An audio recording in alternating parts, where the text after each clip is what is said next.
head out. Here we go.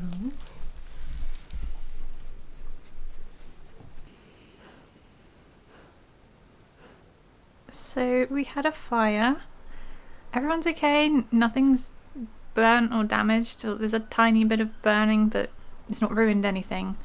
And everybody's okay. Just want to put that out there first of all. So it happened in the workshop, in the garage, and I came out to work on Halloween pumpkin heads that I'm making for me and my sister. I opened the door and hit by this horrible smell. At first I thought it was outside, but then as I opened the door I realised that no, it was coming from inside the garage. And I glanced over at the kiln, which I had put on the night before, and there was something sort of greeny, black and crumbly on top of the kiln, and I'll show you a picture of what it looks like. That's it in the dustpan after I scraped it off, because I immediately just wanted to get it off to stop the smell because the kiln was still hot. So it would be still producing odour, and at that point I didn't know if it was toxic smell. So I put my respirator on and I swept the top of the kiln off to get whatever this green crumbly, it looked kind of foamy off the top. I had no idea what it was. I don't have any green foam, so I was racking my brain. I asked my sister because she was over and we were doing some ceramic things the night before, which was what we then put in the kiln and turned on. And I never put things on top of the kiln, apart from I'll put pottery clay things on top that I want to dry out a bit quicker, because all it will do to them is just dry the clay out faster. The top of the kiln is quite soft. It's a soft brick that can easily be damaged. It's not a surface that you're allowed to put anything on top of. So I can't remember ever putting anything on top of the kiln, and I've certainly never put anything on top of the kiln when I've turned it on because it gets hot. I never realised just how hot, because I'm not out here when it's on, when it's like mid-fire, because you get off-gassing from the clay, which is bad to breathe in. So I put the kiln on, close the door up and leave, and then I don't come back until it's in its cooling down phase where it's no longer off-gassing. So I've never actually been around to feel just how much heat's coming off the kiln as it's mid-fire. But yeah, I couldn't figure out what was on top of, what could have been on top of there that was green foam. So I asked my sister, because she was there. She didn't remember me putting anything on there, but saw me moving around some polystyrene stuff that I'd been using. But that was all accounted for. And then I messaged Jamie and he said, didn't you put a camera in there? Which I did. I put a camera up here. That way. I completely forgot that I put that camera there. But yeah, it catches the kiln. I wanted it to be able to see the temperature so that I could check the temperature without having to come out. And I can just about see if it's 3 or 2 digits. I can't actually read the writing on it. So yeah, check the camera. I saw at 1:27 AM, I think it was, the room full of smoke, which frightened me a bit because I didn't realise just how bad it was. Looking at the top of the kiln, there are scorch marks, black scorch marks around the edges, so I knew there were some flames. But to have seen the room completely full of smoke was scary. And then because the camera picks up motion and it will record clips of motion, but it didn't pick up motion from that over there. I think maybe it's on the edge, and it wasn't moving so much, like the flames weren't moving that much to make it record a section. So I had to just scrub through the time. So I don't actually have a video of it happening. I just have the time moving really fast, and I can scrub through it, and I can see I've got a screenshot of it with flame coming through that I took, and that scared me even more to actually see flames, even though I knew there must have been some.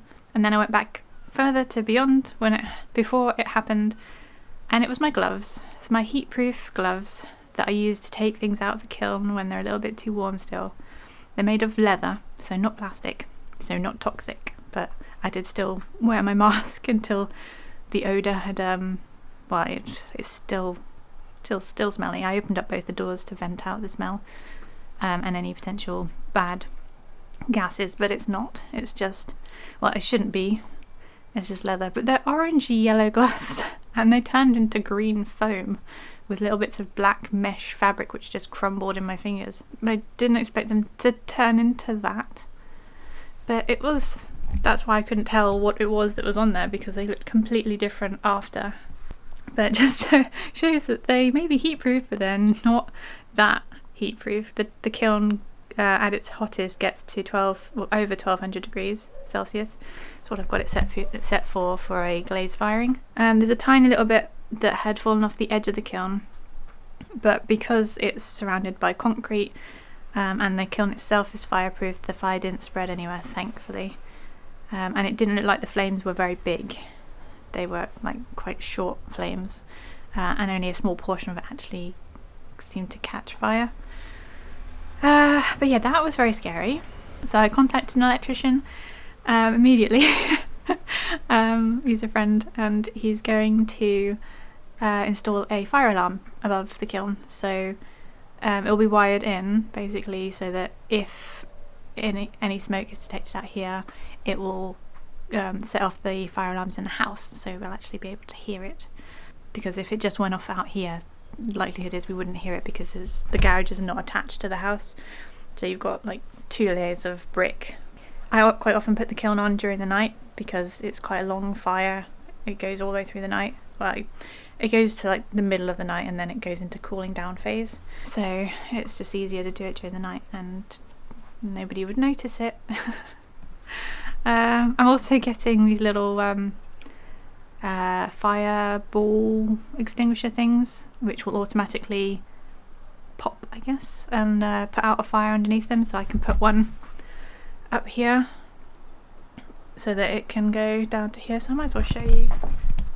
This is what it looks like now. So you can see the scorch marks around where the gloves were. They were basically here, just off to the edge there. The green is what they became, and this is what's left of it here. So I put the rest of it in the bin. But yeah, it still smells. But at least it's not a toxic smell. Leather burning is just like sort of skin, hair kind of smell. If you've ever singed a bit of hair, it smells so bad. When I first got the kiln, I got the pottery wheel and all the clay and everything, and then it was months later before I got the kiln, because I was too scared to buy it and use it, because I was worried it would explode. That was my fear. So I had all the clay, we were doing pottery stuff, but I couldn't actually fire anything because I was too scared to get the kiln. And then I got the kiln, and I was still a bit scared to actually use it the first time, but then I did. I was like, this is easy. There's no worries, nothing to worry about. And then accidentally, a bit complacent, put my gloves on the kiln and turned it on. I've never done that before. I'll never do it again, hopefully. I mean, I never meant to do it that time. Even the outside is so hot it can combust leather. Would you like to see the culprit, the reason this even happened, what's in the kiln? 17 degrees, I think, 16 degrees now. And I had to wait until it was cool enough to actually touch the pieces now, because I don't have my gloves anymore. This was supposed to be pink. It's not pink at all. Oh no. Oh no, it's fine. This is a butter dish top. Drip trays, cookies, so they catch drips, which is a perfect example of why I use them, so that they save my kiln shells. There's the base for my butter dish. I need to grind the bottom because this clay is quite groggy. This is my berry cleaning. What's this called? It's like a colander, but you put your fruit in there, and then you wash it around, and then you pour it out, and it all collects in there. And it all goes. Oh no! Oh, I thought for a moment he lost his face, but it's clear glaze on top of it. So my sister made this little guy and then glazed him. Oh dear. Oh, phew. I was concerned then because it's got drips down there. Another example of why we use these to collect glaze. I thought for a moment it was going to be stuck, but okay. That's what it looked like. It says not safe for work. This is my sister's little baby pot. But yeah, I'm gonna have to grind the bottom down a little bit. It's got bubbles. How weird is that? Bubbles. But yeah, that's her little hand pinch pot that she made. Don't know if I can even show this. We found some chestnuts this morning when we were out walking Key. It's a tree that has absolutely tons of got paint on my hand. Tons of chestnuts, and these ones were on the road, or on the pavement, in the little spiky shells. So I'm going to try and roast those today. It's definitely overkill for this plant. It's got a dead leaf there. Another leaf. Take that one off. Yeah, it's definitely not what I originally intended to go in that pot. But then what? Because I can't think of anything else that is big enough to fill that pot up that doesn't already have a pot. I make a pot to a specific size for a specific plant, and then by the time I'm actually ready to plot it up, the plant has either been potted up bigger already, or it's vanished, or I don't know, got the wrong one. Maybe this one? But even that one doesn't quite look the right size. None over there need any. Maybe this one. What you doing, nibbler? Little nibbly bits. Do you want me to get it? No, okay, you got itchy ears now. Don't kick yourself in the face, monkey. Don't eat your earwax either, it's gross. Look at these cute pumpkins I made. So these are tea light covers. These ones are cover, so you put your tea light down and then you put these over the top, but you make sure you don't put the tea light on a flammable surface. And then these ones you put the tea light inside. So this goes in the mouth, and then you don't need to worry about the surface. And then these ones are little ghosties, they're based on Key. Little ghost dog light covers. And then we have a little skelly dog. This one is a little bit of an experiment, so he's got some imperfections. So I've put him on the website but discounted him. So they're on the website ready to order if you'd like a Halloween pumpkin. I love all of them and it's so cute. I have kept one for myself and I only need one. I love the colour combination on that. Please do go have a look on the website for my tea light covers and order them in time for Halloween. Look, I grew this. This is the only pumpkin I managed to grow. It's got a bottom. It's got cheeks. Yeah, I grew this guy. It's huge. It's the biggest pumpkin I've managed to grow so far.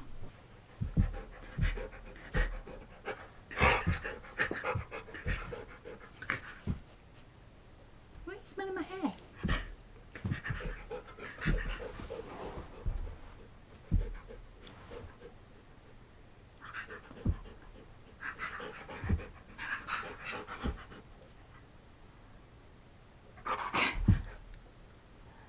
Hi.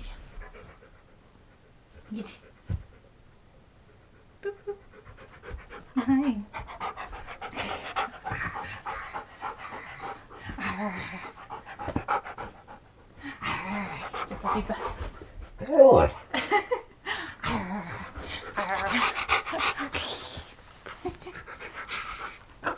That's my throat.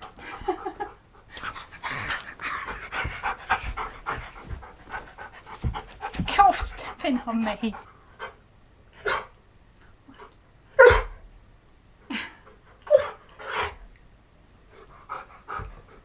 What?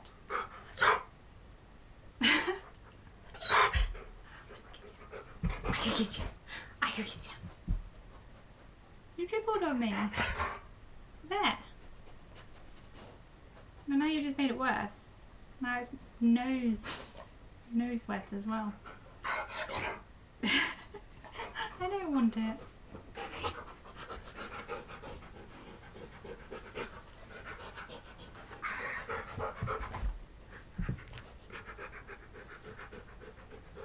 That is.